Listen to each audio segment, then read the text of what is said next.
Hello friends, this is Sombi Singh, founder of Kyara astrology. आज मैं एक कुंडली एनालिसिस के ऊपर बात करूंगा और आज हम सीखेंगे कि कुंडली एनालिसिस सिंपल वे में कैसे करते हैं।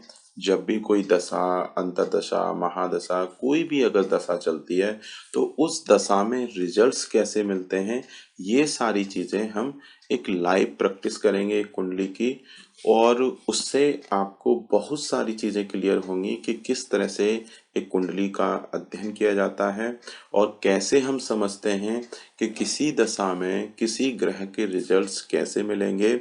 अगर किसी ग्रह की दशा या महादशा चल रही है तो उसमें और कौन कौन से प्लेनेट की वजह से परेशानियां आएंगी।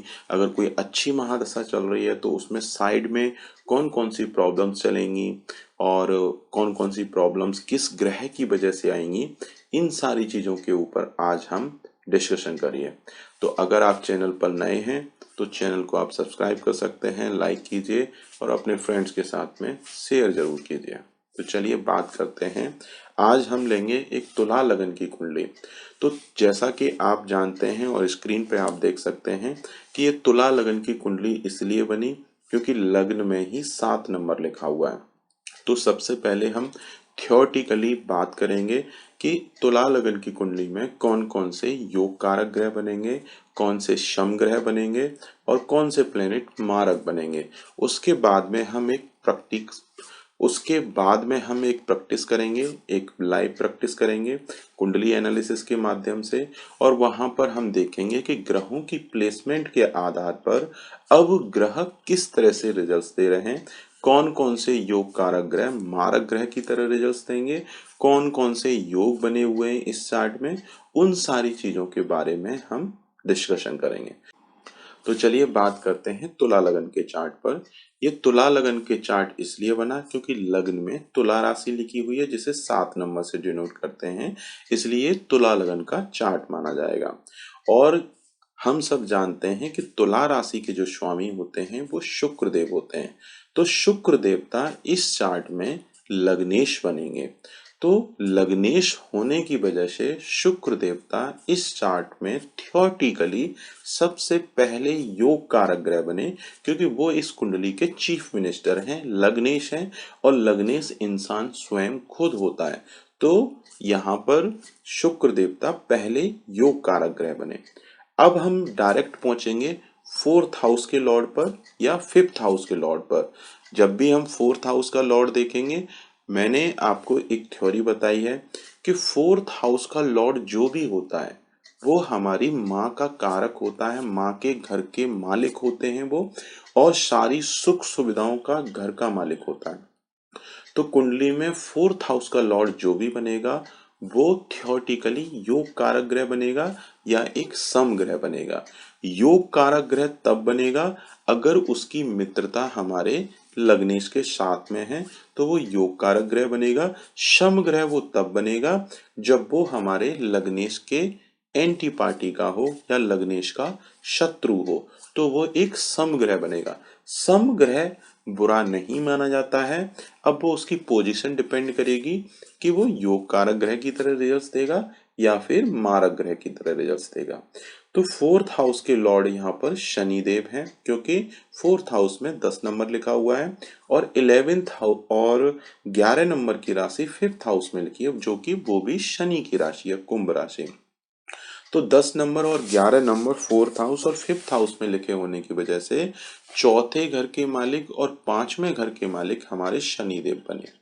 जैसा मैंने आपको बताया कि चौथे घर का मालिक हमेशा योग कारक ग्रह बनता है, और यहाँ पर चौथे घर के मालिक शनिदेव हैं, जो कि शुक्र देव के मित्र प्लेनेट माने जाते हैं। तो यहाँ पर 4th हाउस का लॉर्ड जो बनेगा वो शनिदेव एक योग कारक ग्रह बने। अब आते हैं 5th हाउस पर। अब यहाँ पर 5th हाउस के लॉर्ड भी हमारे शनिदेव हैं, तो आप इसको क्रॉस वेरीफाई भी यहाँ से कर सकते हैं।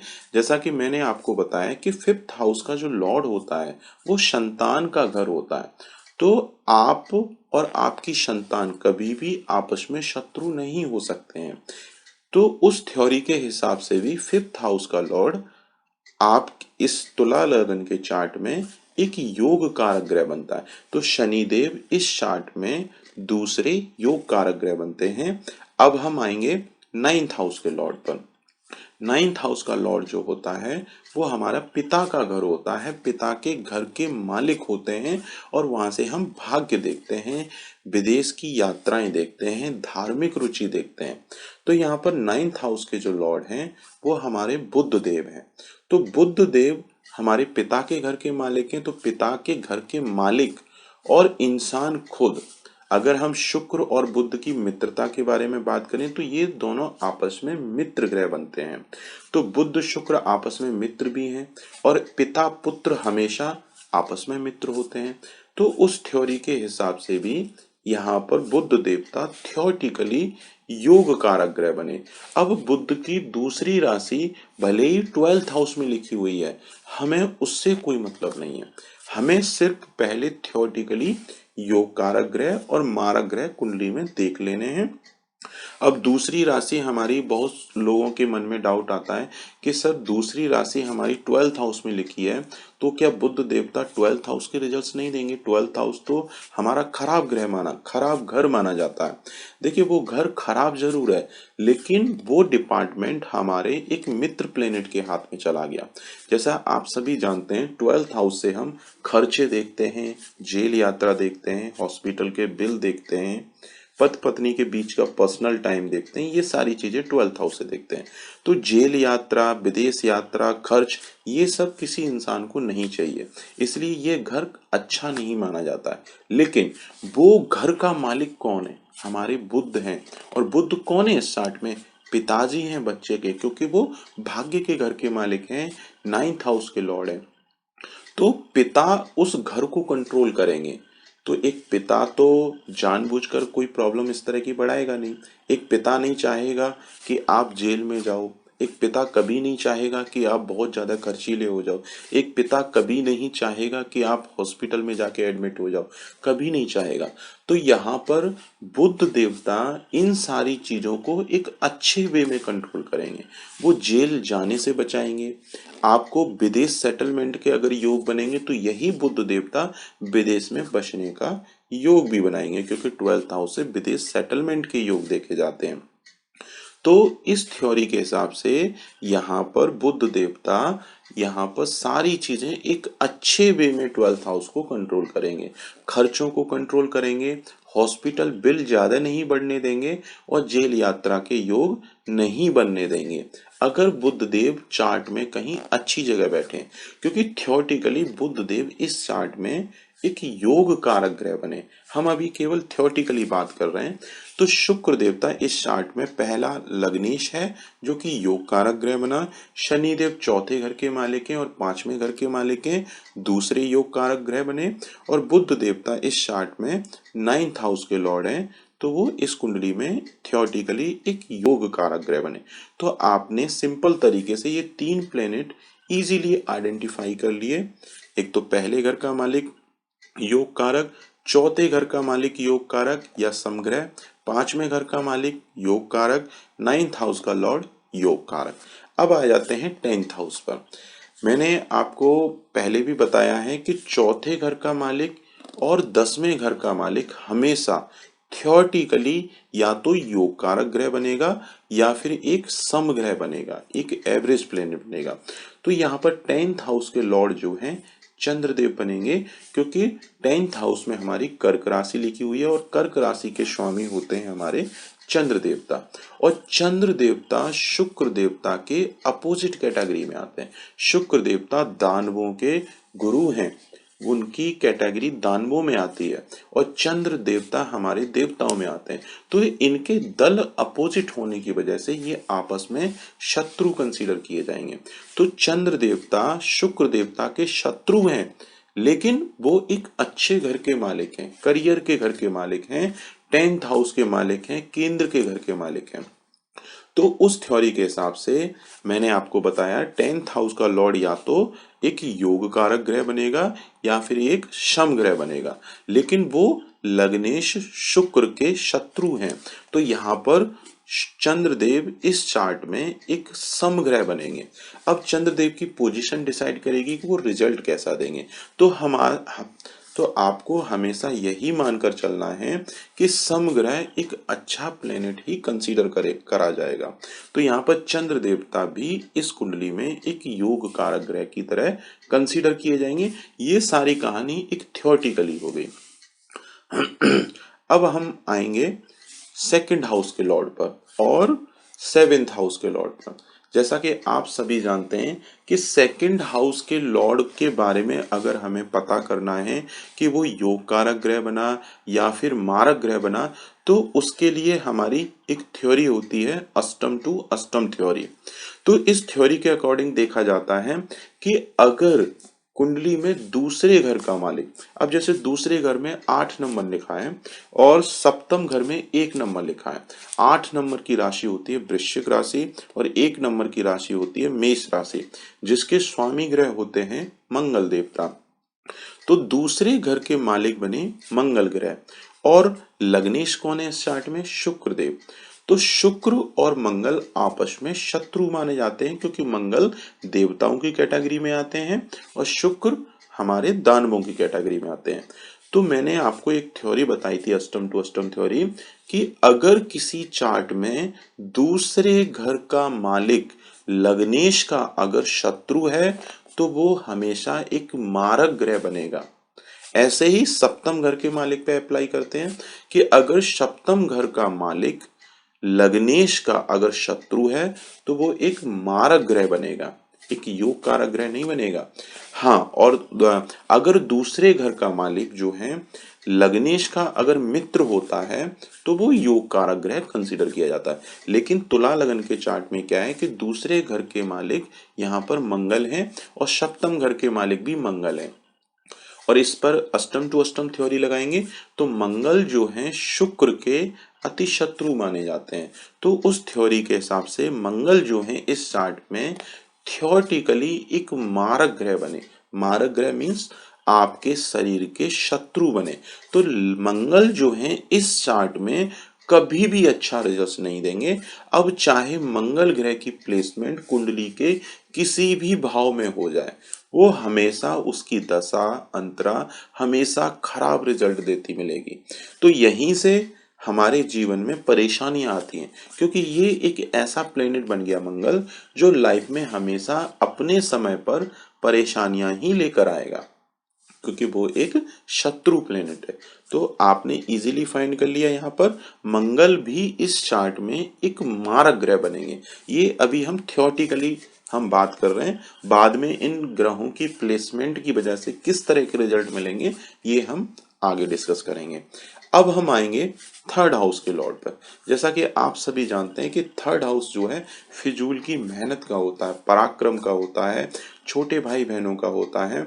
ये घर अच्छा नहीं माना जाता है, क्योंकि किसी भी इंसान को जरूरत से ज्यादा मेहनत करना किसी को भी पसंद नहीं है। सब लोग चाहते हैं कम मेहनत में अच्छे रिजल्ट्स मिलें, या फिर अगर हम बहुत ज्यादा मेहनत कर रहे हैं तो हमें रिजल्ट्स भी उसी हिसाब से मिले, अच्छे मिले।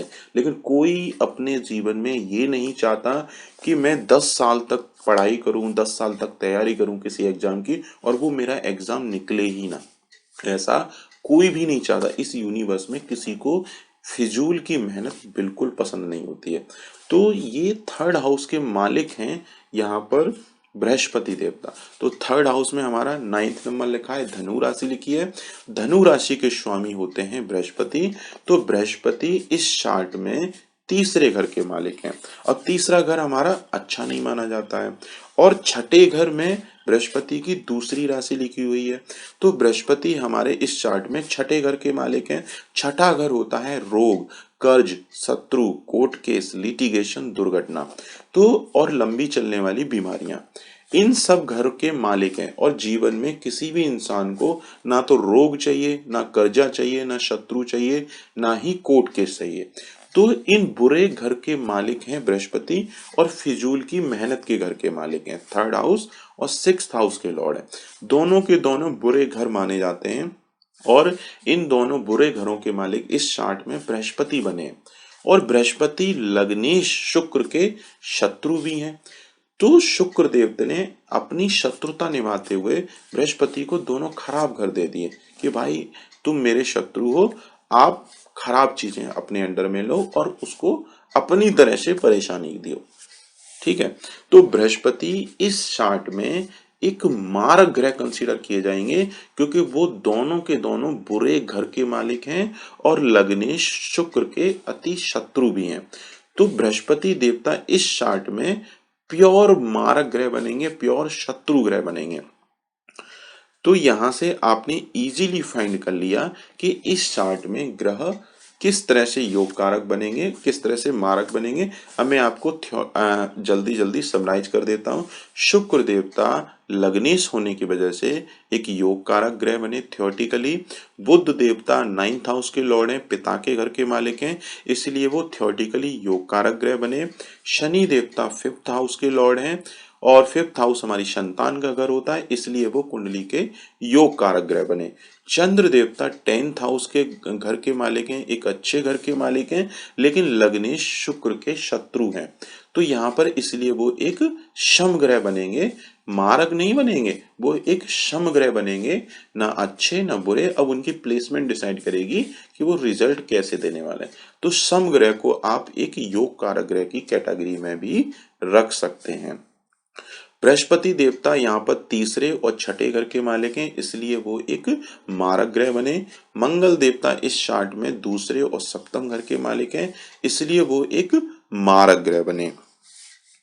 ठीक है, और सूर्य देवता, अब एक रह गए सूर्य देवता। सूर्य देवता इस चार्ट में 11th हाउस के लॉर्ड है और 11th हाउस होता है हमारी छोटी मोटी बीमारियों का और लाभ का।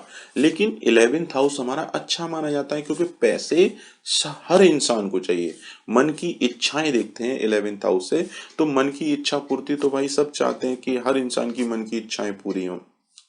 तो सूर्य देवता इस चार्ट में एक अच्छे घर के मालिक तो हैं, लेकिन सूर्य देवता इस चार्ट में लग्नेश शुक्र के शत्रु माने जाते हैं।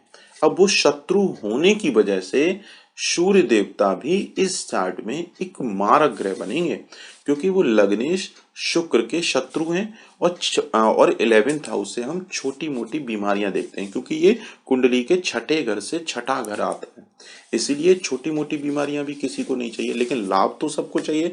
इसलिए 11th हाउस ना तो बहुत अच्छा होता है ना बहुत ज्यादा खराब होता है, मतलब ओवरऑल हमें एक अच्छे कैटेगरी के घर में रखा जाता है।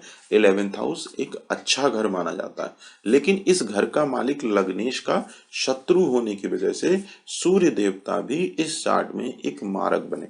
तो तुला लगन के चार्ट में बृहस्पति, मंगल और सूर्य, ये तीन प्लेनेट ऐसे बनते हैं जो कि हमेशा खराब रिजल्ट देते हैं। जब भी इनकी दशाएं, अंतरदशाएं, महादशा जब भी चलेगी, प्रत्यांतर दशा जब भी चलेगी, ये हमेशा खराब रिजल्ट देगी। तो ये तीन प्लेनेट ऑलवेज मारक रहेंगे, आपके शरीर के शत्रु रहेंगे। ठीक है, और शुक्र, बुध, शनि और चंद्र ये इस चार्ट में एक योग कारक ग्रह बने। राहु केतु की प्लेसमेंट देखने पे पता लगेगा कि वो कुंडली में योग कारक हैं या मारक हैं, क्योंकि राहु केतु की अपनी कोई राशि नहीं होती है। वो जिस राशि में बैठते हैं उसी राशि के अकॉर्डिंग अपना बिहेवियर चेंज कर लेते हैं, उसी राशि के अकॉर्डिंग वो रिजल्ट्स देते हैं। अच्छा देंगे या खराब रिजल्ट देंगे वो हम कुंडली एनालिसिस करेंगे, उस समय कंसीडर करेंगे। तो अब हम प्रैक्टिस करते हैं। ये मेरे एक क्लाइंट की ही कुंडली है। ये तुला लगन का चार्ट है और लगन में ही चंद्रमा बैठे हुए हैं, सेकंड हाउस में शुक्र बैठे हुए हैं, सूर्य शनि की युति 3rd हाउस में है, बुध 4th हाउस में बैठे हुए हैं और राहु 5th हाउस में है, केतु 11th हाउस में है, मंगल 6th हाउस में और बृहस्पति अष्टम घर में बैठे हैं 8th हाउस में। अब देखिए मैं इनकी डिग्री भी आपको बता देता हूँ। सूर्य 17 डिग्री पर बैठे हुए हैं जो कि 100% नेगेटिव रिजल्ट देंगे। चंद्रदेव इस चार्ट में 5 डिग्री पे हैं जो कि मोर और लेस 20 से 25% पॉजिटिव रिजल्ट देंगे। और मंगल देवता 26 डिग्री 54 मिनट के हैं, लगभग 27 डिग्री के मंगल बैठे हैं, ये 20 से 25% नेगेटिव रिजल्ट देंगे। और बुध देवता 4 डिग्री के हैं जो कि 25% पॉजिटिव रिजल्ट देंगे। बृहस्पति बक्रिय चल रहे हैं, वो भी 3 डिग्री के बृहस्पति हैं और बृहस्पति का इस चार्ट में बक्रिय होना बहुत खराब माना जाता है, तो बृहस्पति देवता इस चार्ट में बहुत बुरा रिजल्ट देंगे। शुक्र देवता 25 डिग्री के हैं और वो बृहस्पति देवता 3 डिग्री पे 25% रिजल्ट देंगे, लेकिन उनके वक्रीय होने की वजह से वो 50% से ज्यादा नेगेटिव रिजल्ट देंगे, करीब 70 to 75 नेगेटिव परसेंट रिजल्ट दे जाएंगे बृहस्पति। शुक्र देवता की डिग्री 25 डिग्री है, जो कि 20 से 25% वो अच्छा रिजल्ट देगा शुक्र यहाँ पर। शनि 11 डिग्री 59 मिनट के हैं और सूर्य की डिग्री 17 डिग्री है। इनके बीच का जो डिग्री का जो डिफरेंस है वो 5 डिग्री का है, और शनि 15 डिग्री तक सूर्य से अस्त हो जाते हैं। तो शनिदेव इस चार्ट में सूर्य से अस्त बैठे हुए हैं थर्ड हाउस में। राहु केतु 12 डिग्री 53 मिनट के हैं, लगभग 13 डिग्री के। तो राहु केतु 100% यहाँ पर एक्टिव बैठे हुए हैं। ठीक है, ऊपर से वो वक्रीय भी चलते हैं। अब हम बात करते हैं, देखिए इनकी प्लेसमेंट, शुक्र की प्लेसमेंट सेकंड हाउस में होने से क्या है कि ये खुद उठकर सेकंड हाउस में चले गए। सेकंड हाउस होता है हमारा परिवार का, परिवार का, धन का, कुटुंब का, वाणी का। तो ऐसा इंसान वाणी बहुत मिठास भरी बोलता है, बहुत मतलब सॉफ्ट हार्टेड होता है ऊपर से, क्योंकि शुक्र थोड़ा सा कोमल सॉफ्ट हार्टेड प्लेनेट माना जाता है, शीतल प्लेनेट माना जाता है। तो ऐसे में ये वाणी बहुत सूझबूझ वाली बोलता है इंसान, बहुत अच्छी वाणी बोलता है जो सामने वाले को पसंद आती है। तो शुक्र देवता सेकंड हाउस में जाने से क्या होगा कि ये परिवार के घर में चले गए। अब बच्चा खुद उठ के परिवार के घर में चला गया, तो ऐसे में देखा जाता है कि बच्चा पूरा बोझ अपने पूरे परिवार का ले लेता है, अपने पूरे परिवार की केयर करता है, कभी भी परिवार को अकेला नहीं छोड़ता है, हमेशा परिवार के साथ में जुड़कर रहता है।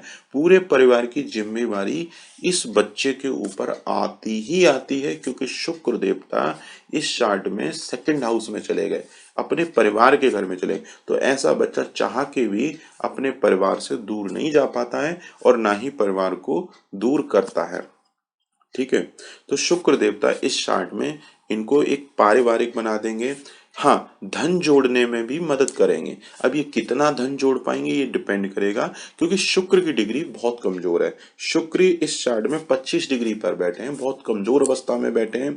ऊपर से वो मंगल के घर में बैठे हैं, मंगल के घर में अपने शत्रु के घर में बैठे हैं। तो शुक्र रिजल्ट तो अच्छा देगा, लेकिन बहुत अच्छा रिजल्ट यहाँ पर नहीं दे पाएंगे, क्योंकि उनकी डिग्री कमजोर है।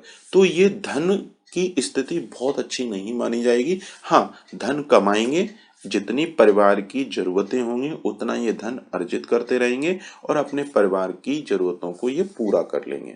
लेकिन अब इनको धन अगर बढ़ाना है तो क्या करना चाहिए, ये ओपल पहन सकते हैं। ओपल पहनने से क्या होगा कि थोड़ा सा परिवार को सपोर्ट ज्यादा मिल जाएगा, इनकी इनकम बढ़ जाएगी, पैसे बढ़ जाएंगे।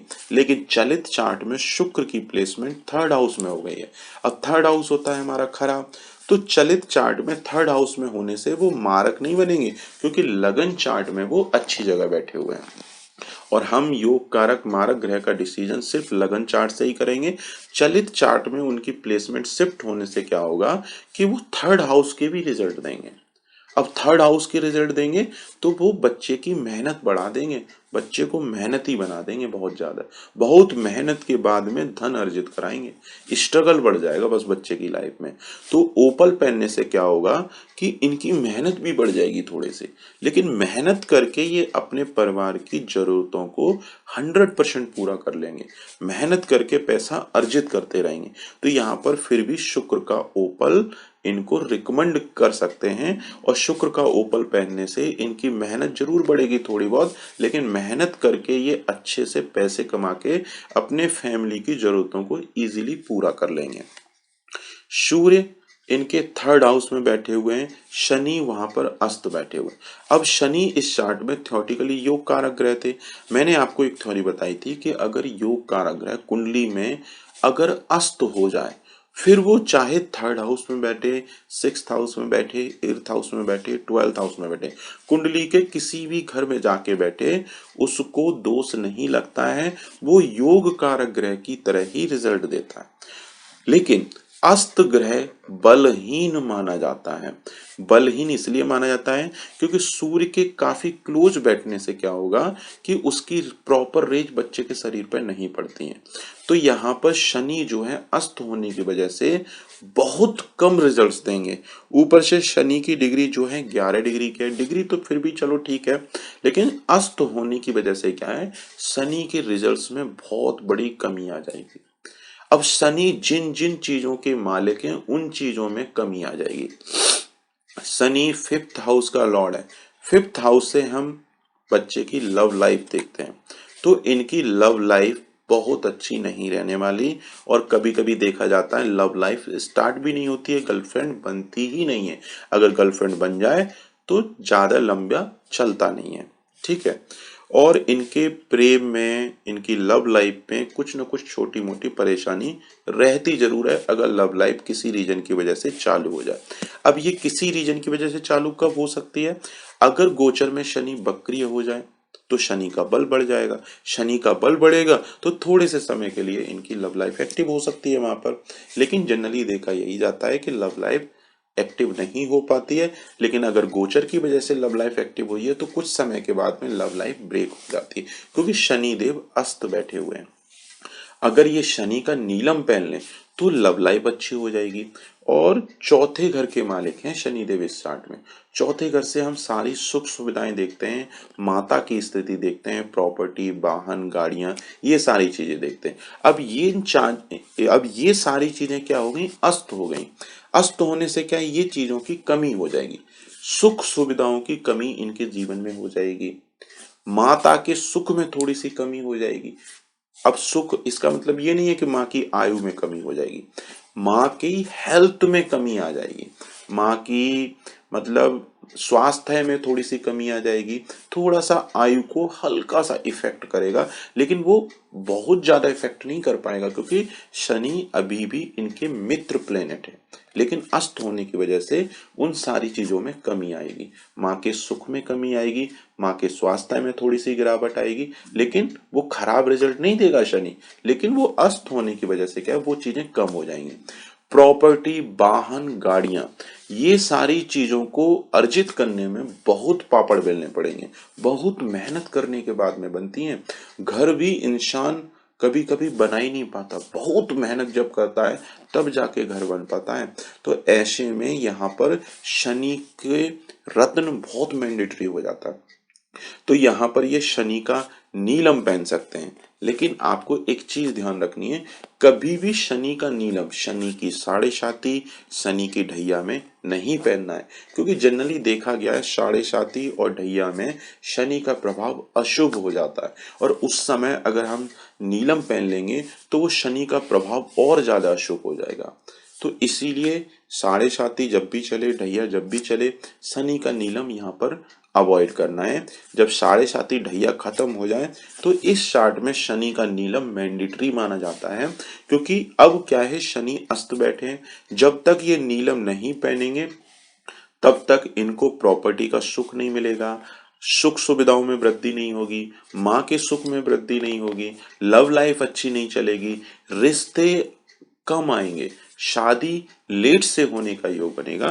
क्योंकि फिफ्थ हाउस से हम रिश्ते आने का योग देखते हैं कि हमारे रिश्ते कैसे आएंगे। अब फिफ्थ हाउस का लॉर्ड ही हमारा अस्त बैठा है, तो रिश्ते लेट से आते हैं, शादी लेट से होती है। अब शादी लेट होने का रीजन हम दूसरा देखेंगे, बस हम यहाँ पर रिश्तों की बात कर रहे हैं। रिश्तों की बात कम चलती है ऐसे में अगर फिफ्थ हाउस का लॉर्ड अगर अस्त हो जाए तो अगर शनि का नीलम पहनेंगे तो हमारा फोर्थ हाउस भी एक्टिव हो जाएगा, फिफ्थ हाउस भी एक्टिव हो जाएगा, तो सुख सुविधाओं में वृद्धि हो जाएगी और हमारे लव लाइफ भी अच्छी हो जाएगी, स्टमक स्ट्रांग हो जाएगा और एजुकेशन भी अच्छी होती है फिर ऐसे में। और शनि देवता इस चार्ट में संतान के घर के मालिक हैं। अगर ये नीलम नहीं पहनेंगे तो इनकी संतान 100% डिले होगी। कम से कम 2 से 3 साल बच्चा लेट से होने का योग होता है इनके चार्ट में, तो संतान डिले होने के योग बनते हैं। इसीलिए इनकी तुला राशि है, तुला राशि पर शनि की ढैया भी चल रही है इस समय। तो जून 2022 के आसपास इनकी शनि की ढैया खत्म हो जाएगी। उसके बाद में इनको शनि का नीलम पहनना चाहिए। नीलम पहनने से क्या होगा, इनके रिश्ते आने का योग बनेगा, शादी हो जाएगी और इनका पेट ठीक रहेगा, स्टमक स्ट्रांग रहेगा, डिसीजन अच्छे ले पाएंगे, डिसीजन लेने की जो कैपेबिलिटी है वो स्ट्रांग हो जाएगी और अनसर्टेन गेन्स बढ़ जाएंगे और बच्चे होने में फिर कोई एज सच कोई प्रॉब्लम्स नहीं आएंगी। तो इनको आगे के लिए जून 2022 के बाद से शनि का नीलम पहनना चाहिए। नीलम पहनने से थर्ड हाउस में बैठ के शनिदेव मेहनत करा के इनको धन अर्जित जरूर करवाते रहेंगे। सारी सुख सुविधाएं ये अपनी मेहनत से स्ट्रगल से जरूर अर्जित कर लेंगे अगर ये नीलम पहनते हैं। साथ में ये ओपल भी पहन सकते हैं क्योंकि शुक्र इनके सेकंड हाउस में बैठे हुए हैं, तो ये अपने परिवार की जरूरतों को पूरा करने के लिए उतना धन अर्जित करते रहेंगे। अब आते हैं बुध देवता पर। बुध देवता भाग्य के घर का मालिक है। भाग्य के घर का मालिक जाकर बैठा हुआ है फोर्थ हाउस में, तो ये बहुत प्लेसमेंट बहुत अच्छी होगी। इन्होंने अपना भाग्य उठा के माँ को दे दिया, अपनी माँ के घर में दे दिया, तो ऐसे में इनको अपनी माँ की केयर बहुत करनी चाहिए। जब तक ये माँ की केयर, माँ का ख्याल बहुत करेंगे तब तक इनका भाग्य थोड़ा थोड़ा साथ देता रहेगा। लेकिन यहाँ पर क्या है, बुध देव शनि के घर में बैठे हुए हैं और शनि इस चार्ट में अस्त बैठा हुआ है। अब बुध की डिग्री चाहे जितनी मर्जी अच्छी हो, बुध देव रिजल्ट ठीक से नहीं दे पाएगा और बुध देव की डिग्री भी कमजोर है 4 डिग्री, तो ऐसे में बुध के रिजल्ट्स में बहुत बड़ी कमी आ जाएगी। बुध रिजल्ट बहुत अच्छा देगा लेकिन रिजल्ट ना के बराबर देगा। वो इसलिए देगा क्योंकि बुध देव शनि के घर में बैठे हैं और शनि देव अस्त बैठे हुए। ना तो इस चार्ट में शनि रिजल्ट दे रहे, ना तो इस चार्ट में बुध रिजल्ट दे रहे, और शुक्र भी कमजोर बैठे हैं तो शुक्र भी इस चार्ट में रिजल्ट नहीं दे रहे। तो जो 3 प्लेनेट इनके योग कारक ग्रह बने थे, वो तीनों के तीनों प्लेनेट बहुत कमजोर अवस्था में बैठे हुए हैं क्योंकि डिपेंडेंसी हो गई। बुध देव शनि पे डिपेंड हो गए क्योंकि वो शनि के घर में बैठे हैं और शनि कमजोर हो गए क्योंकि वो अस्त बैठे हैं। तो अगर ये नीलम पहनते हैं जून 2022 के बाद में, तो शनि तो रिजल्ट देंगे ही, साथ में बुध रिजल्ट देना चालू कर देगा। बुध रिजल्ट देगा तो साथ में भाग्य में वृद्धि हो जाएगी, विदेश जाने तक के योग बन जाएंगे इनके, विदेश में सेटलमेंट तक के योग बन जाएंगे। जब भी चौथे घर का मालिक या 12th हाउस के घर का मालिक कोई भी आपस में ये रिलेशन बना लें तो विदेश में बसने का योग बनता है। अब ये कितना परफेक्ट योग बनता है ये डिपेंड करता है इनके बल सड़बल पर। अब बुध का सड़बल तो बहुत कम हो गया, बल भी बहुत कम हो गया, शनि का बल भी बहुत कम हो गया, तो ऐसे में विदेश सेटलमेंट के योग नेग्लिजिबल बनते हैं। अगर ये शनि का नीलम पहनते हैं, बुध का पन्ना पहनते हैं, तो आगे चल के इनके विदेश बसने का योग बना देगा, तो उस पॉइंट ऑफ व्यू से इनके लिए अच्छा रहेगा। अब देखिए मंगल की प्लेसमेंट हमारी 6th हाउस में होगी। मंगल है 2nd हाउस का लॉर्ड और 7th हाउस का लॉर्ड। 7th हाउस का लॉर्ड है मतलब आपका स्पाउस के घर का मालिक, पत्नी के घर का मालिक अगर छठे घर में जाके बैठेगा तो शादी लेट से होती है क्योंकि पत्नी कर्ज के घर में बैठी है, बीमारियों के घर में बैठी है, कोर्ट केस लिटिगेशन के घर में बैठी है।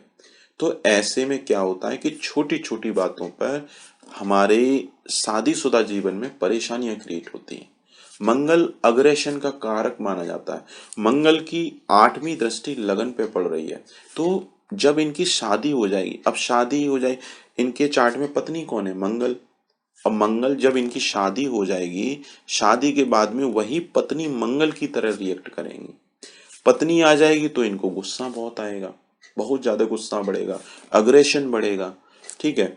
तो और इनके वाद विवाद की स्थितियां बहुत बनेंगी, कोर्ट केस लिटिगेशन जैसी सिचुएशंस क्रिएट हो जाएंगी लाइफ में। तो मैरिड लाइफ के सुख में ये कमी कर रहा है मंगल यहाँ पर बैठ के, और मंगल की डिग्री 26 डिग्री है, तो डिग्री थोड़ी सी कमजोर होने की वजह से ये पॉसिबिलिटी ना के बराबर बनेगी। अब इनको डरने की जरूरत नहीं है कि इनका डाइवोर्स हो जाएगा, उस तरह की सिचुएशन क्रिएट होंगी। हाँ, मैरिड लाइफ के सुख में थोड़ी सी कमी जरूर रहेगी, मन मुटाव की स्थितियां बनेंगी जरूर, लेकिन रिश्ता टूटेगा नहीं। वो इसलिए नहीं टूटेगा क्योंकि इस चार्ट में जो है मंगल काफी बलहीन अवस्था में बैठे हैं, ज्यादा मारक तत्व नहीं है मंगल के पास में। मंगल मारक है लेकिन उतना ज्यादा मारक नहीं है। अब हम इनकी नवमांश चार्ट की स्थिति और देख लेते हैं कि कहीं मंगल इनकी नवमांश चार्ट में नीच तो नहीं बैठे। मंगल इनके नवमांश चार्ट में नीच के नहीं बैठे हुए, तो उस पॉइंट ऑफ व्यू से ठीक है। लेकिन चंद्रमा इनके नवमांश चार्ट में नीच का बैठा हुआ है, तो चंद्रमा नवमांश चार्ट में नीच का होने की वजह से चंद्रमा की रिजल्ट देने की कैपेबिलिटी बहुत कम हो जाएगी। तो चंद्रमा इस चार्ट में रिजल्ट बहुत अच्छा नहीं देगा। और चंद्रमा की डिग्री इस चार्ट में 5 डिग्री, चंद्रमा की डिग्री भी बहुत कमजोर है इस चार्ट में। तो चंद ऊपर से नवमांश चार्ट में नीच का बैठा है, तो चंद्रमा नेग्लिजिबल रिजल्ट देगा। तो इस चार्ट में जितने भी अच्छे प्लेनेट हैं वो सारे के सारे रिजल्ट ना के बराबर दे रहे हैं। तो ऐसे में इनका करियर, इनकी ग्रोथ, इनका प्रोफेशन बहुत अच्छा नहीं माना जाता है। इनकी परिवार की ग्रोथ बहुत अच्छी नहीं मानी जाती। एक तरह से बेचारा इंसान पुअर फैमिली में समय बिता देता है, बहुत ज़्यादा स्ट्रगल करता है फैमिली में, बहुत ज़्यादा फाइनेंशियली स्थिति खराब हो जाती है बीच बीच में। और ऐसा नहीं है कि इनकी जॉब नहीं लगेगी, जॉब लगेगी, सारी चीज़ें ठीक रहेंगी, लेकिन स्ट्रगल बहुत बढ़ जाएगा क्योंकि अच्छे प्लैनेट्स की एनर्जी इनके शरीर में कम हो गई है। तो इनको पन्ना भी पहनना चाहिए, नीलम भी पहनना चाहिए, ओपल भी पहनना चाहिए और चांदी का कुछ आइटम पहनना चाहिए, क्योंकि चंद्रमा का मोती इनके साथ में नहीं पहन सकते हैं। तो ऐसे में इनको चांदी से रिलेटेड कुछ भी, चांदी का कड़ा, चांदी की चेन, ये सब पहनना चाहिए। अब देखिए इस चार्ट में सूर्य मारक है, सूर्य बहुत बुरा रिजल्ट दे रहा है। सिर्फ फिजूल की मेहनत बढ़ रही है, अननेसेसरी हार्ड वर्क बढ़ रहा है, भाग दौड़ बढ़ रही है। मंगल की वजह से, मंगल इनके चार्ट में सेकंड हाउस का लॉर्ड है। अब देखिए सेकंड हाउस का लॉर्ड अगर छठे घर में चला जाएगा, सेकंड हाउस क्या है? परिवार। अब परिवार उठ के कर्ज के घर में बैठा है, तो परिवार के ऊपर कर्ज चढ़ने का योग बनता है। तो परिवार में कर्ज की स्थिति बनना चालू हो जाती है। और जो हम पैसा जो सेव करेंगे वो मैक्सिमम पैसा या तो बीमारियों पे खर्च होता है या कर्ज उतारने में चला जाता है। खर्चा बहुत होता है क्योंकि परिवार उठ के कर्ज के घर में बैठा है, तो इनका फैमिली के ऊपर हो सकता है कर्जा चढ़ जाए, उस कर्ज को ये उतारते रह जाएंगे। जो भी पैसा बैंक में आएगा वो पैसा या तो फैमिली के स्वास्थ्य के ऊपर खर्च हो जाएगा, फैमिली पारिवारिक समस्याओं के ऊपर खर्च हो जाएगा, तेजी से खर्च होगा, उनके अगर कर्जे कर लिए तो कर्ज उतारने में खर्च हो जाएगा। तो बेसिकली मंगल की प्लेसमेंट यहाँ पर बहुत अच्छी नहीं है, परिवार की ग्रोथ यहाँ पर बहुत कम हो गई। परिवार की ग्रोथ के लिए यहाँ पर मंगल की प्लेसमेंट अच्छी नहीं है। तो ऐसे में मंगल के दान पाठ पूजन करने चाहिए, तब जाके इनके परिवार की स्थिति ठीक रहेगी। और अगर ये मंगल के दान पाठ पूजन करते हैं तो इनकी मैरिड लाइफ में जो छोटे मोटे इश्यूज दिख रहे हैं वो छोटे मोटे इश्यूज भी पूरी तरह से खत्म हो जाएंगे। तो यहाँ पर मंगल के दान करने से इनके लोन की प्रॉब्लम, कर्ज की स्थिति, खर्चे की समस्या, परिवार की ग्रोथ, ये सारी प्रॉब्लम यहाँ से ठीक होंगी। तो यहाँ पर मंगल के दान मैंडेटरी हो जाते हैं। अब देखिए बृहस्पति इनका 8th हाउस में बैठा है। मैंने आपको बताया जब भी छठे 6, 8, 12 का स्वामी अगर 6, 8, 12 में ही बैठ जाए तो विपरीत राजयोग बनाता है। लेकिन इनका बृहस्पति विपरीत राजयोग की थ्योरी में नहीं आ रहा है। वो इसलिए नहीं आ रहा है क्योंकि इनका लग्ने शुक्र एक तो बहुत कमजोर बैठा है, बलहीन अवस्था में बैठा है, काफी कम एनर्जी है। ऊपर से बृहस्पति इनके चार्ट में वक्रीय चल रहे हैं, जरूरत से ज्यादा रिजल्ट दे रहे हैं। मतलब जो 6, 8, 12 ग्रह में जो प्लेनेट जो विपरीत राजयोग की थ्योरी में जो बनाता है वो प्लेनेट थोड़ा सा कमजोर होना चाहिए, बहुत पावरफुल नहीं होना चाहिए। इसीलिए कहा जाता है कि लग्नेश का बल बहुत ज्यादा हो तब जाके वो प्लेनेट विपरीत राजयोग की थ्योरी में अप्लाई होता है। तो इस चार्ट में क्या हुआ, शुक्र भी कमजोर है, ऊपर से बृहस्पति बहुत पावरफुल बैठे हैं वक्रीय होके। तो बृहस्पति इस चार्ट में विपरीत राजयोग की थ्योरी में नहीं आएंगे और बृहस्पति बहुत बुरा रिजल्ट देने वाले हैं इस चार्ट में, क्योंकि बृहस्पति तीसरे घर के मालिक हैं और छठे घर के मालिक हैं। तीसरा घर होता है छोटे भाई बहनों का, फिजूल की मेहनत का। ऊपर से छठे घर से कोर्ट केस, लिटिगेशन, दुर्घटना और जॉब का घर है। जॉब का घर का मालिक जाके अष्टम घर में बैठा है, तो ऐसे में जॉब में ग्रोथ नहीं आ पाती। अगर जॉब लग जाए तो छोटी मोटी जॉब ही रह पाती है। इंसान बहुत स्ट्रगल करके, बहुत मेहनत करके छोटा मोटा धन अर्जित कर तो लेता है, लेकिन सेव कुछ नहीं कर पाएगा। अष्टम घर में बैठने से, क्योंकि नौकरी के घर का मालिक अष्टम घर में गया, अष्टम घर होता है हमारा परेशानियों का, विलंब का, हर काम देरी से होता है, जरूरत से ज्यादा देर हो जाएगा। हम सोचें कि आज हम ये काम कर लें, वो काम होके नहीं देगा, मतलब 15-20 दिन ऐसे ही बेमतलब में डिले होने वाला है वो काम। तो बृहस्पति इस चार्ट में अति मारक ग्रह की तरह रिजल्ट देंगे, अति शत्रु ग्रह की तरह रिजल्ट देंगे। नौकरी में जब तक इनकी दशा महादशा बृहस्पति की चलेगी, नौकरी में ग्रोथ नहीं होने देंगे। नौकरी तो लग जाएगी क्योंकि छठे घर के मालिक हैं, बृहस्पति की महादशा में इनकी नौकरी ही लगेगी, क्योंकि छठे घर का मालिक की दशा चलेगी तो नौकरी तो लग जाएगी। लेकिन अष्टम घर में बैठने से क्या है, ग्रोथ नहीं आएगी। एक तो डिप्रेशन बहुत घेरेगा, मानसिक तनाव बहुत बढ़ जाएगा, क्योंकि ये परेशानियों का घर है। मानसिक तनाव, ओवर थिंकिंग, डिप्रेशन, पारिवारिक समस्याएं, फैमिली इश्यूज, इनकी सप्तम दृष्टि जो दूसरे घर पे पड़ेगी, पारिवारिक समस्याएं बनेगी, धन की तंगी रहेगी। इनकी पांचवी दृष्टि 12th हाउस पे पड़ेगी, खर्चे बढ़ाएगी बेमतलब के। इनकी जो है नौवीं दृष्टि 4th हाउस पर पड़ेगी, सुख सुविधाओं में कमी कर देगी, जो भी छोटी मोटी सुख सुविधाएं होंगी इंजॉय नहीं करने देगी। इतना ज्यादा मानसिक तनाव बढ़ा देंगे बृहस्पति यहाँ पे कि इंसान को कुछ समझ में नहीं आता, इल्यूजन टाइप का क्रिएट कर देंगे। ना तो नौकरी में ग्रोथ होने देंगे, ऊपर से लंबी चलने वाली बीमारियां भी धीमे धीमे डेवलप कर देगा। तो हेल्थ पॉइंट ऑफ व्यू से भी बृहस्पति यहाँ पर बहुत बुरा रिजल्ट देगा। तो हेल्थ के लिए बृहस्पति यहाँ खराब है। बृहस्पति लीवर का कारक माना जाता है, तो लीवर से रिलेटेड इनको परेशानियां देगा, इनको किडनी से रिलेटेड परेशानियां दे सकता है। तो बृहस्पति लॉन्ग रन के लिए इनके किडनी लीवर के लिए बिल्कुल अच्छा नहीं है। तो इसीलिए इनको बृहस्पति के दान पाठ पूजन रेगुलर करने चाहिए। अगर इन्होंने गलती से पुखराज पहन लिया तो इनका सत्यानाश कर देगा, वो पागल हो जाएंगे, पागल खाने जाना पड़ जाएगा, डिप्रेशन में आ जाएंगे। इसलिए इस चार्ट में बृहस्पति का पुखराज अब भूल के भी इनको धारण नहीं करना है। मंगल का मूंगा इनको भूल के भी धारण नहीं करना है। अगर मंगल का मूंगा धारण कर लिया तो दुर्घटना हो जाएगी, दुर्घटना के योग बन जाएंगे। और शादी के बाद मूंगा पहन लिया तो पत्नी छोड़ के चली जाएगी, तलाक हो जाएगा, इनका कोई रोक ही नहीं पाएगा, क्योंकि मंगल कमजोर है। मूंगा पहन लिया तो वो और एक्टिव हो जाएगा, बहुत पावरफुल हो जाएगी मंगल की एनर्जी, और वो मंगल की एनर्जी इतनी बढ़ जाएगी कि हम इतना ज्यादा चिड़चिड़ाएंगे, इतना ज्यादा गुस्सा करेंगे कि वो अग्रेशन ही हमारी मैरिड लाइफ के स्टेटस को खराब कर देगा। पूरी फैमिली कर्ज की स्थिति में आ जाएगी, कर्ज उतारते उतारते इंसान परेशान हो जाएगा, लेकिन कर्ज नहीं उतर के देगा। इतनी ज्यादा प्रॉब्लम क्रिएट हो जाएंगी अगर इन्होंने मंगल का मूंगा पहन लिया। सूर्य का माणिक अगर इन्होंने पहना तो थोड़ा बहुत धन में वृद्धि जरूर करेगा, लेकिन बहुत बुरी तरह से हैम्पर कर देगा।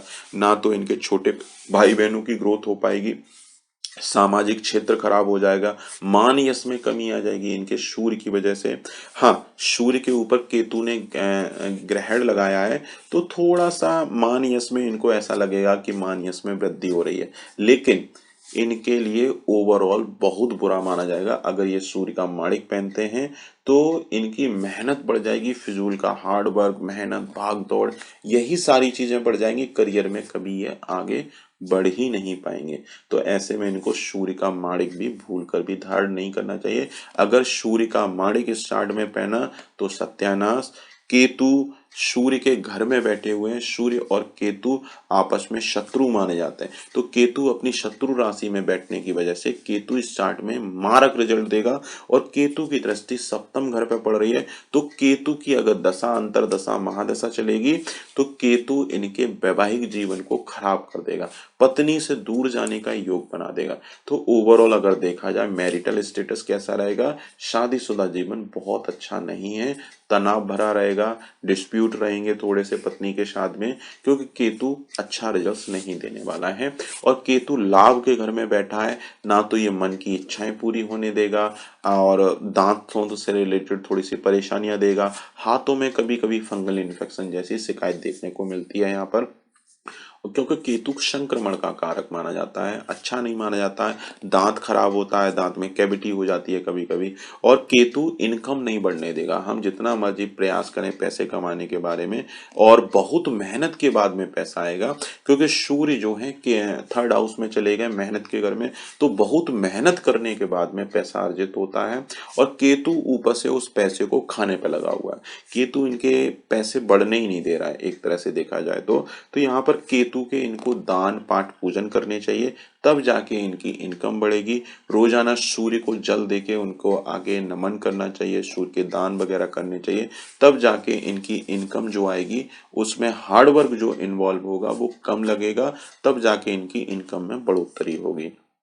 राहु शनि के घर में बैठा है तो राहु इनका अच्छा है, कोई प्रॉब्लम नहीं है। लेकिन राहु रिजल्ट तो अच्छा देगा, लेकिन राहु ने चंद्रमा पर ग्रहण लगा दिया।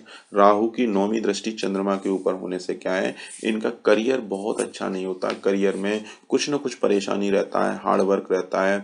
माँ के स्वास्थ्य में थोड़ी सी गिरावट लेके आता है, क्योंकि चंद्रमा माँ का कारक है, करियर को बहुत ज्यादा आगे नहीं बढ़ने देगा यहाँ पे। तो ऐसे में हम राहु को यहाँ शांत नहीं कर सकते, लेकिन चंद्रमा की हम चांदी वगैरह ये सारी चीजें पहन सकते हैं। इस चार्ट में यहाँ पर लगन में बैठे हुए चंद्रमा का मोती धारण किया जा सकता है, क्योंकि वो एक समग्र है।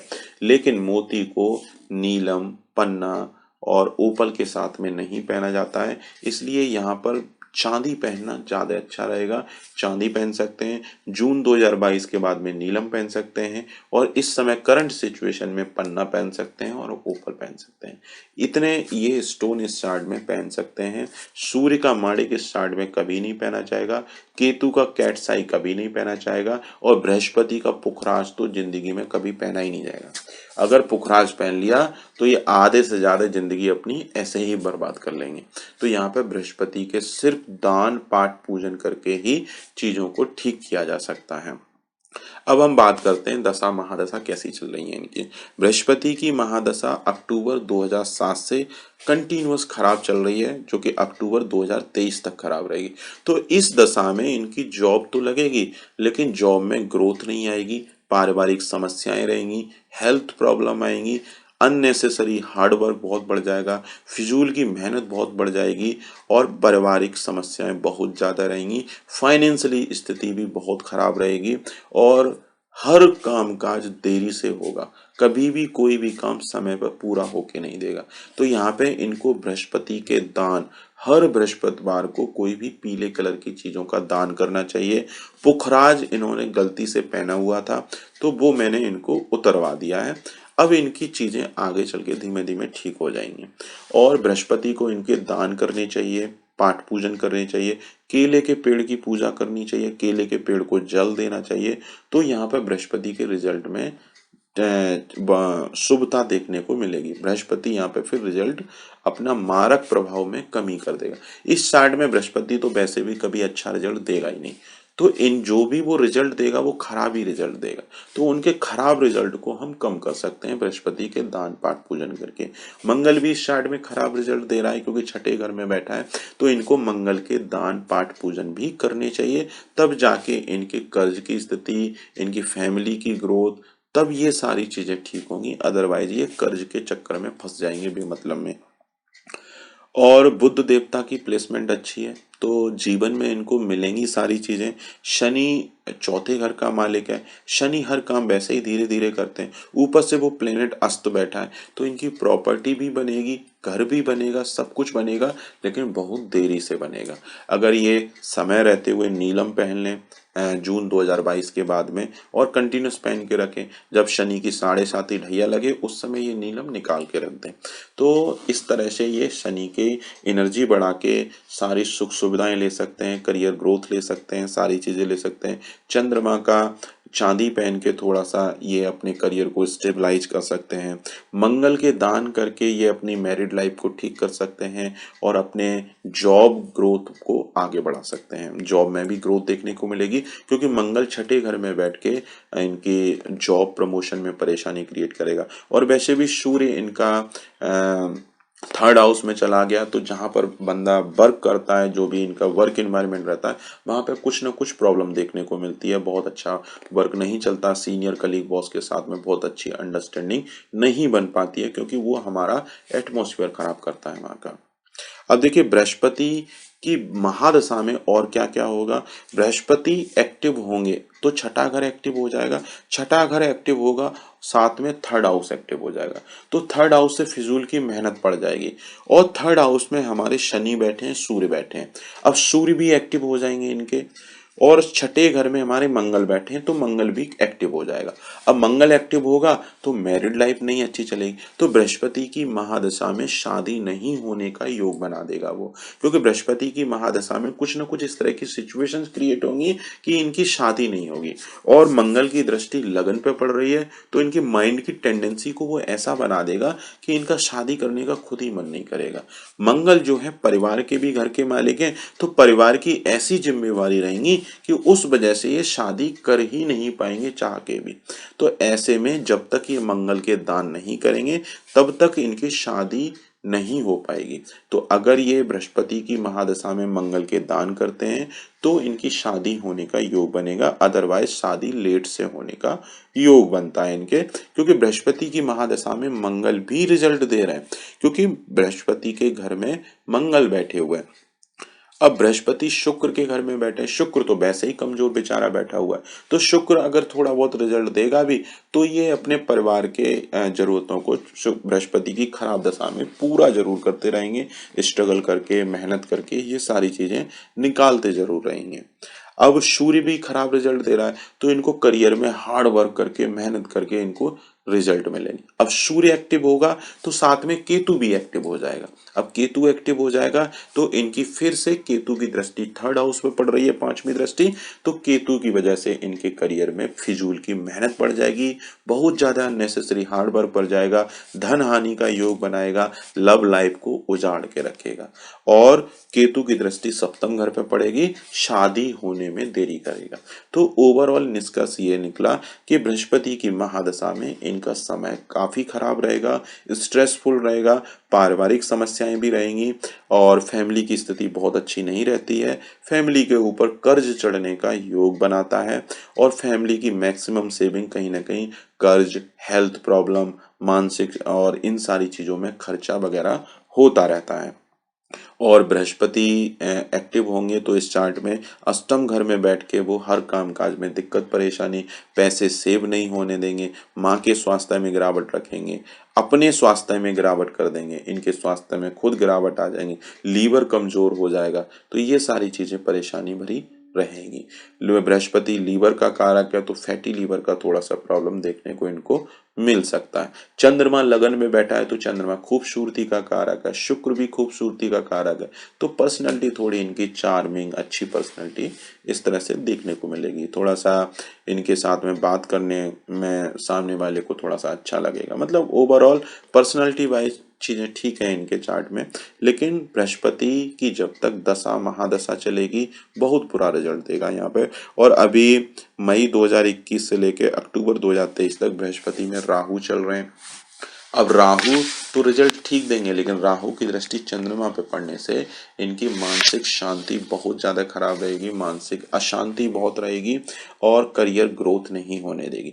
तो ओवरऑल ये न्यूट्रल समय रहेगा, ऊपर से खराब भी रहेगा क्योंकि बृहस्पति खराब रिजल्ट दे रहे हैं। तो इनको बृहस्पति के दान वगैरह करने चाहिए। राहु के इनको कोई भी किसी भी तरह के उपाय नहीं करने, क्योंकि राहु इनके लिए अच्छा है। अब राहु की वजह से चंद्रमा पीड़ित हो रहा है तो चंद्रमा की चांदी हम पहन सकते हैं। अब बृहस्पति की महादशा के बाद 2023 के बाद में इनके शनि की महादशा चालू होगी। अब शनि की महादशा में अगर शनि का नीलम पहन लें तो मैं लिख के देता हूं ये अपने जीवन में खूब तरक्की करेंगे, मेहनत से काफी करियर ग्रोथ हो जाएगी, मेहनत में काफी ऊपर उठ जाएंगे, लेकिन बशर्ते इनके हाथ में शनि का नीलम अच्छा क्वालिटी का होना चाहिए और नीलम को चांदी में नहीं पहनना है, अदरवाइज शनि साढ़े साती के इफेक्ट में आके खराब रिजल्ट देना चालू कर देंगे। और अगर ऐसे में इन्होंने कोई गलत काम कर दिया तो शनि बहुत बुरा रिजल्ट दे जाएगा वहां पर। इसीलिए शनि का नीलम सोने, पीतल, ब्रॉन्ज में ही धारण करें। अदरवाइज शनि की साढ़े साती के इफेक्ट लगेंगे और साढ़े साती में कर्म फल की तरह रिजल्ट देते हैं। जैसा कर्म करोगे वैसे रिजल्ट मिलेंगे। और अगर कोई गलत काम कर दिया, किसी को सताया, किसी को परेशान किया, गलत तरीके से पैसे कमा लिए, तो यहाँ पे शनिदेव छोड़ेंगे नहीं फिर इनको। इसीलिए जनरली जब भी नीलम पहनिए, सोने या पीतल या ब्रॉन्ज में ही इनको धारण करना है। तो ये इनका कुंडली का एक तरह से मोरल और विश्लेषण हो गया, किस तरह से इनकी दशा महादशा में रिजल्ट देगा। इनकी सबसे अच्छी करियर ग्रोथ होगी अक्टूबर 2023 के बाद में। मतलब मान के चलें 2 साल के बाद में इनका करियर बहुत अच्छा स्टार्ट होने वाला है शनि की महादशा में।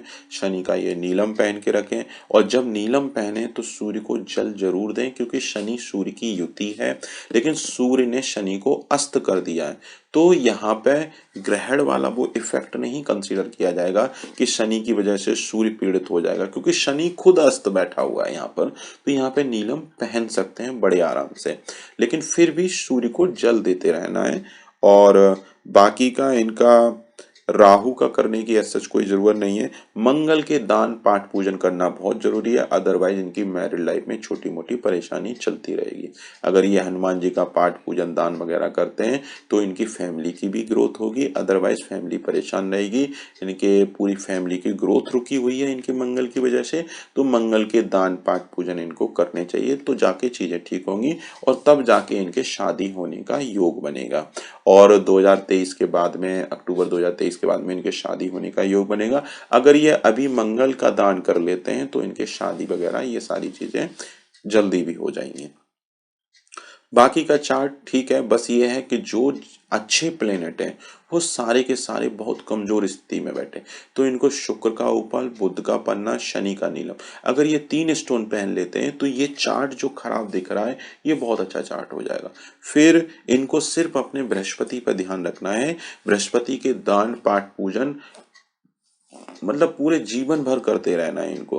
बृहस्पति की एनर्जी को बढ़ने नहीं देना है अगर इनको करियर ग्रोथ बहुत अच्छी चाहिए तो। और साथ में मैरिड लाइफ में कोई परेशानी नहीं चाहिए, फैमिली की ग्रोथ अच्छी हो जाए, इनके मम्मी पापा की ग्रोथ अच्छी हो, पूरी फैमिली अच्छी चले, सेविंग अच्छी हो जाए, उसके लिए इनको मंगलवार के दान करने चाहिए, मंगल के दान करने चाहिए, तब जाके चीजें। आई होप आपको बहुत सारी चीजें क्लियर हुई होंगी कि एक ग्रह की महादशा एक्टिव होने से बाकी के कितने सारे ग्रह एक्टिव हो गए साथ में। तो बृहस्पति खराब दशा, पहले से ही बृहस्पति की महादशा खराब, बृहस्पति के घर में मंगल बैठे हैं, मंगल भी खराब रिजल्ट देना, तो शादी भी नहीं होने देंगे बृहस्पति की महादशा में। ऊपर से पारिवारिक समस्याएं, कर्ज की स्थिति, फाइनेंशियली स्थिति खराब रहेगी पूरी फैमिली की, और ये सारी चीजें खराब हो गई। बृहस्पति के घर में सूर्य भी बैठा हुआ है, वहां शनि बैठा, अब शनि तो रिजल्ट दे ही नहीं रहा है क्योंकि वो अस्त बैठा हुआ है। अब सूर्य यहाँ पर रिजल्ट देगा तो सूर्य भी खराब रिजल्ट देगा, तो फाइनेंशियली स्थिति, लाभ भी उतना ज्यादा नहीं आएगा। अब सूर्य के घर में केतु बैठा है, केतु भी रिजल्ट देना चालू कर देगा। तो एक बृहस्पति के एक्टिव होने से मंगल भी एक्टिव हो गया, सूर्य भी एक्टिव हो गया और केतु भी एक्टिव हो गया। और ये मंगल, सूर्य, केतु तीनों के तीनों इनके चार्ट में ऑलरेडी मारक ग्रह हैं, तो ये मारक ग्रह एक्टिव हो गए साथ में। बृहस्पति पहले से ही महादशा खराब, क्योंकि वो प्लेनेट बक्रिय चल रहा है, ऊपर से वो मारक ग्रह, वो पहले से ही बहुत खराब, ऊपर से 3 प्लेनेट और खराब एक्टिव हो गए साथ में। तो इनके बृहस्पति की महादशा बहुत खराब मानी जाएगी। इसके बाद में जो शनि की महादशा चलेगी बहुत अच्छा रिजल्ट मिलेगा। और अगर जून 2022 के बाद में इन्होंने नीलम पहन लिया, इनके नीलम पहनने से बुध एक्टिव हो जाएंगे, क्योंकि बुध जो है शनि के घर में बैठे हैं और शनि तो एक्टिव होंगे ही साथ में। तो शनि जैसे जैसे रिजल्ट देंगे वैसे वैसे बुध के रिजल्ट में ऑटोमेटिक वृद्धि हो जाएगी। तो यहाँ पर शनि का नीलम मैंडेटरी है, पन्ना पहन लें बहुत अच्छा रहेगा, क्योंकि बुध की एनर्जी भी कम है, बुध की डिग्री भी काफी कमजोर है। शुक्र का ओपल पहन लें वो भी बहुत अच्छा रहेगा। कोई ये वीडियो समझ में आई होगी, पसंद आई होगी, अगर पसंद आई हो तो वीडियो को शेयर कीजिए, लाइक कीजिए और चैनल को सब्सक्राइब जरूर कीजिए और अपने दोस्तों के साथ में शेयर कीजिए। नॉलेज बढ़ाइए, सीखते रहिए। और अगर आप एस्ट्रोलॉजी सीखना चाहते हैं तो मेरी सेल्फ मेड डेस्टिनी बुक को फॉलो कर सकते हैं, ऑर्डर कर सकते हैं, परचेज कर सकते हैं। कुंडली दिखाना चाहते हैं तो वेबसाइट विजिट करके आप वहां से अपॉइंटमेंट